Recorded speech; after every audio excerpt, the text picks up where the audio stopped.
Yo, what's up everyone? Welcome to another episode of Road to WTT. Welcome back. We're here with another episode of me playing the beautiful game.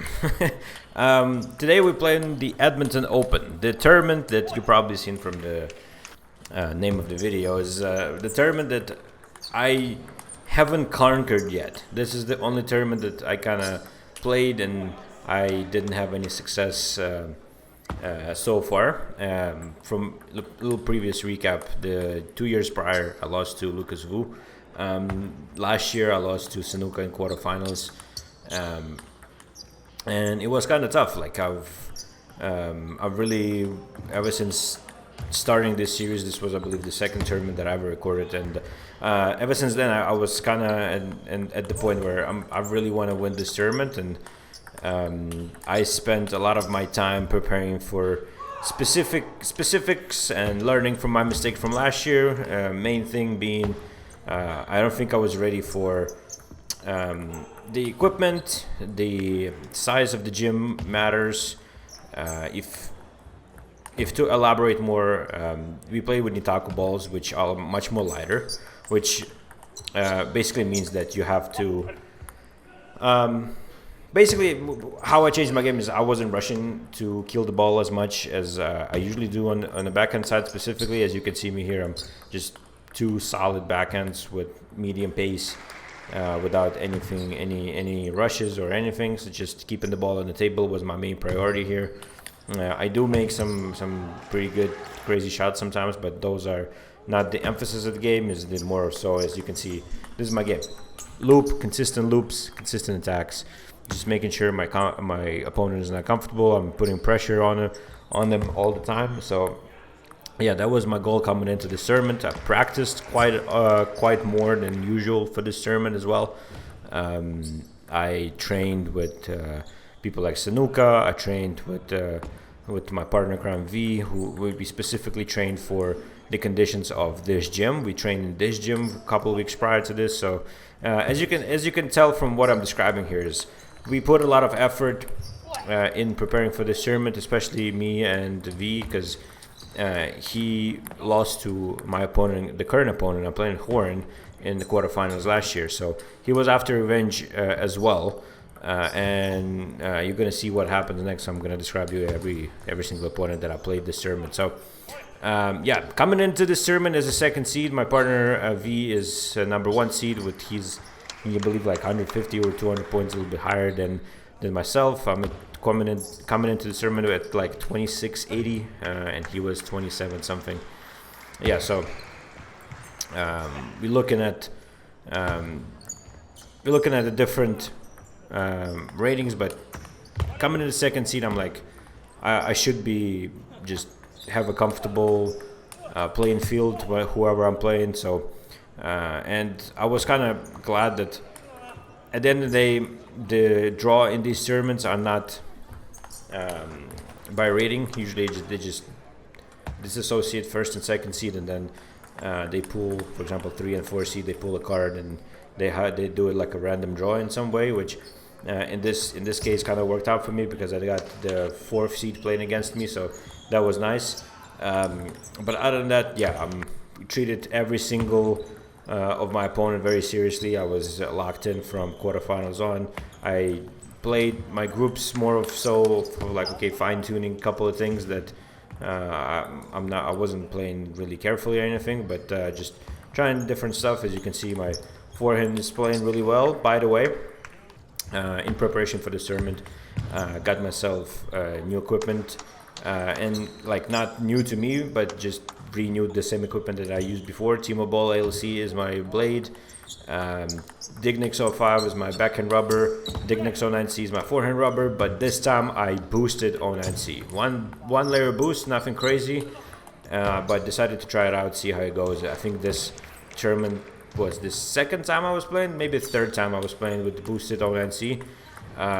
So I had an idea of how the ball is gonna fly, but wasn't too sure of my surroundings. But coming after this tournament, I was feeling pretty confident in I felt really happy about how I played with my forehand. So, and as you can see, I'm I'm moving. I'm moving quite good. I think some things like my shape can be questioned. I kind of plateaued in my weight loss journey and even gained some pounds back, which I do have to work on that. But as far as movement wise, I think I was moving pretty well this tournament, which I played another tournament after that, and I was completely dead in another one. So I had this one tournament just as my main focus, my main emphasis. And as you can see, 3-0 victory in quarterfinals against Horn. Coming into semifinal, I played Hembert. I played him 2 years ago in the same stage, and I believe I got lucky getting him. No offense to Hembert, but just play style wise and level wise, I would rather play him than, for example, Lucas Wu, previous 2 years champion. I would rather play him in the final than facing him off in semis. And I am an enjoyer of playing against defensive players. I believe I know how to play against them really well, yeah, like I just enjoy playing this slower style where I can deceive and play to my strengths. But then again, looking at these games, you can probably tell that I am playing as if I'm trying to conserve as much energy as I can for the potential final.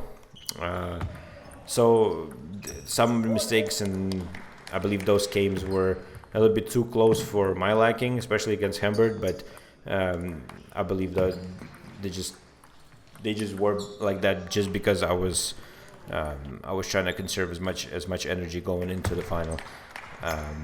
And Hembert is in a weird way like this weird defender because he doesn't use pips on the backhand. He uses anti-spin on his backhand. So that's kind of an interesting thing, but he's not ordinary anti-spin player because he plays like a traditional defender. And I wish there was more space for me to show you this point, because this is where I just backhand was kind of going crazy right there. 9-7 first game. 10-7, yeah, the first game was quite comfortable. Other games were a little bit more tougher, but I really just at this point in the game, I wasn't trying to I see where my game is at. At this point, I'm just my goal is to get to the final. That's about most I can describe at this point in the time, because I was looking forward to this tournament for quite a while, and because I was so focused on the end result of it all. I think sometimes it just locks you in, and you feel a little bit locked, as in how loose you can play and everything. But I think me getting over that hump and finally winning this tournament is kind of the it's kind of monkey off my back, so that for next games I can just play more comfortable. Great recovery here by Hembert, but finishing the point strong right there. I had these moments in every single game probably I played that I have this great run where I win 3-4 points and I play great, and then kind of either loss of concentration or me just trying to play conservative, saving energy or whatever the case may be. I started to kind of lose that momentum and concentration and started to lose a few points. So yeah, there's definitely a lot of points of improvements that I see in my game, which is I think is good, because if you see the ways that you can improve your game, is always great for potential improvement, right? And also because I did start a new job, so I do have more time for my students during weekends and stuff. So yeah, I was just all Saturday I spend in this gym, kind of seeing where my students are and how they are playing, and kind of finally seeing how we are progressing as far as training and stuff. So that was really nice to see. And as you can see, I was up 7-4, lack of concentration down to 9-7. This is where we dig deep, and we have to pull this one off, because at the end of the day, if you're trying to conserve energy, that it has to be a good game. It has to be 3-0. back to 9-9. Real lucky with Humbert missing here his serve, 9-10. And kind of lucky here again. I don't know what Heber was doing there, but leaving it short, 11-9. We up to 0, 1 game to the final. Here we go. So yeah, this is kind of where I'm at. As the most point of improvement I think I see in my game is actually physical part of it, as in just being more consistent with my movement, being more consistent with my fitness, because yeah, this tournament didn't kind of test me as much as I wanted physically, but there's those next tournaments that come after that really test you, and I'm not gonna have another tournament for quite some time now, but I'm excited to play in. I believe there's gonna be another one in Calgary where I'm gonna be playing V most likely in whatever point we get in a tournament, and he's always a tough opponent for me, so that's where my physical attribute is going to be felt. So I really need to really take care of everything fitness wise and continue to dig deep and improve. Yeah, other than that, just as you can see, I'm making some very unnecessary mistakes for myself, but I also think that those were more of a me trying to play conservative, and I'm just thinking ahead to the final, which is never a good sign, because if you look past your opponent, it's usually not really good, and I think that was my main mistake in playing Hamburg. But thankfully, I'm just keeping myself in the game for those last stretches. For example, 8-8 right now, and for those last little stretches, always very important to close them out strong, and this is where the good players separated from decent players, right? So yeah, 9-9 in game number 3 here. I actually don't recall how to. Oh yeah, I'm just playing stupid. Like, why did I just try to block it like this? Good thing that I'm moving here, and I'm playing my Dignic Zone NC boosted. Just works pretty well. Again, 1 layer boost. People mentioning maybe 2 layers, maybe fill them out 2 layers, then leave it for a few weeks, and then 1 more. But I don't know. I feel like 1 layer booster was kind of enough. 12-10, the last game, the 3rd game, and we go into the final. My final was against Sanuka. Sanuka had a crazy tournament. He beat 2 guys rated 2600 and higher, and I was the 3rd one in his path. He beat my partner in Ground V. He beat the previous champion, Lucas Wu, and here we go. We were playing in the final against him in this tournament, and it's kind of a good storyline as well, because I really was hoping for Lucas or Vova, but Sanuka ended up being in the final, and that was kind of my demon from last year, as he beat me 3-0 last year as well. So I really wanted to come in and make a statement here and show that like, I'm a more experienced player. I should be winning those games. Yeah, he beat me once, but this is something that I should be really taking advantage of, right? I did practice with him before in preparation for this tournament, and let me tell you, this kid is going to be something else, because we practiced for about 2 months prior to this tournament, and I think I've beat him, and we played games every time we practiced, but I think I've beat him maybe once. There were some games that he beat me 3-0, and I'm like, oh boy, like, this is going to be so tough to play against him, and you really need to dig deep in order to kind of in order to control the game against this kid. So yeah, final against Sanuka. Also by watching how my partner V played and how Lucas Wu played him, I immediately found a strategy that kind of needed to play in order to win this game, and I think that strategy kind of fitted my playstyle well as well, and that was just to control the pace a lot differently, breaking down the tempo. The young kid in Sanuka just likes to play super quick. He likes to be on the table, play it as fast as possible, and me being older and obviously not in my best shape possible, I'm not going to be as fast as him.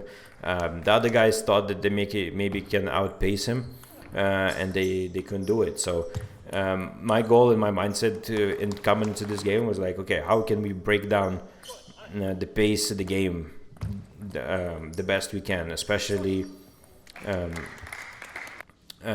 while being in attack mode, while creating offense from his serve. And as you can see, sometimes I do play this second fiddle a little bit, but my main focus was, okay, I receive his serve, that's a backhand flick, we attacking. Again, it's attack, and then we continue attacking with the emphasis. And I think me preparing for this gym specifically, playing with Nitako specifically, really helped me in that play style again as well, because as you can see, first ball on the table, second ball on the table, we consistently trying to make good plays, good strokes with spin on the table, right? As you can see, I'm not rushing anywhere.